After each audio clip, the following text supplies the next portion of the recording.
through it just trying to maintain, survive, stay out of trouble. Young men out here doing, pretty much any and everything to make a dollar. And, I just see everything kind of going downhill. It's like it's almost no hope. The challenges that us young men go through, but that's not an experience I would want on my worst enemy.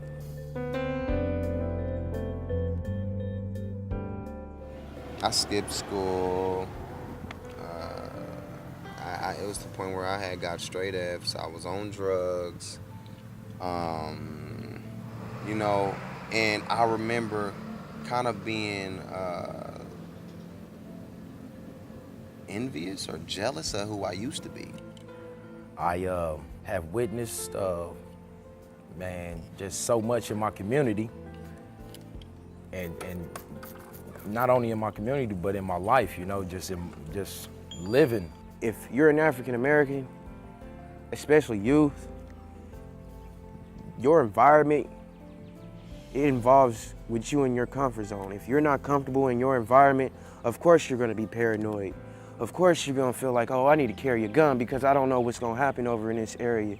Everybody wants to be an athlete, or everybody wants to be a rapper.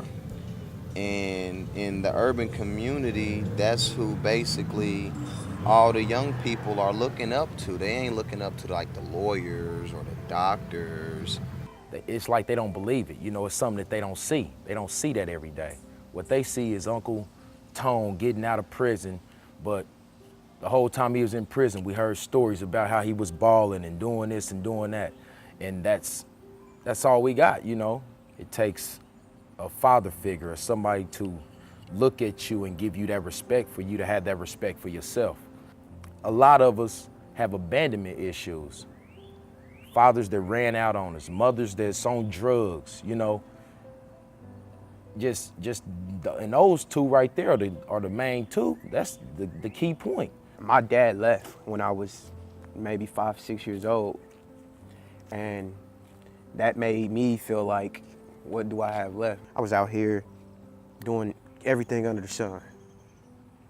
And I don't want to see our future go down the drain because of stuff that we're doing, they're watching. But my mind frame, and this is just the truth, I went to jail for a year, and when I was away from my son, I noticed that, I was okay, to be honest. And I'm just saying that because I had money on my books. I'm walking around with my chest out, head up, doing my time. But when I got home and seen that little boy look at me and say, "Daddy, you left me," And it ain't that I wanted to leave him, it ain't that I didn't care.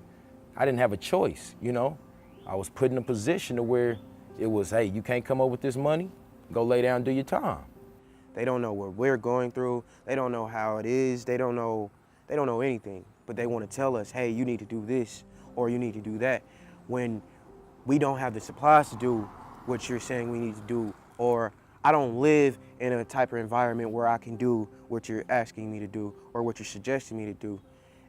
And like I said, I feel like if they listen more, they would understand us. They would understand why we do the things we do. Because they don't want to deal with it. Don't nobody want a neighbor that's going to rob them when they gone, And if that's how you think about your fellow brother or the young man across the street, you're not going to have any respect for him. So you're not gonna care whether he dies or whether he lives. You hear gunshots, oh, it's just them little niggas down the street. You're not calling the police saying, hey, I hear gunshots. I'm worried about the young brothers down the street because I know they good guys and nothing like that. You more on some, get them out the way. We do need somebody on our side that's gonna be there for us. Because if we don't, we're gonna feel like, well, I'm all I got.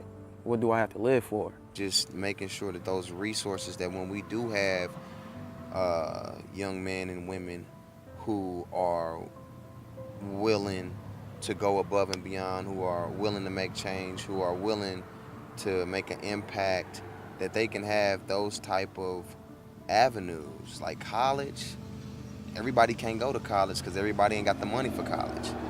And if we don't have the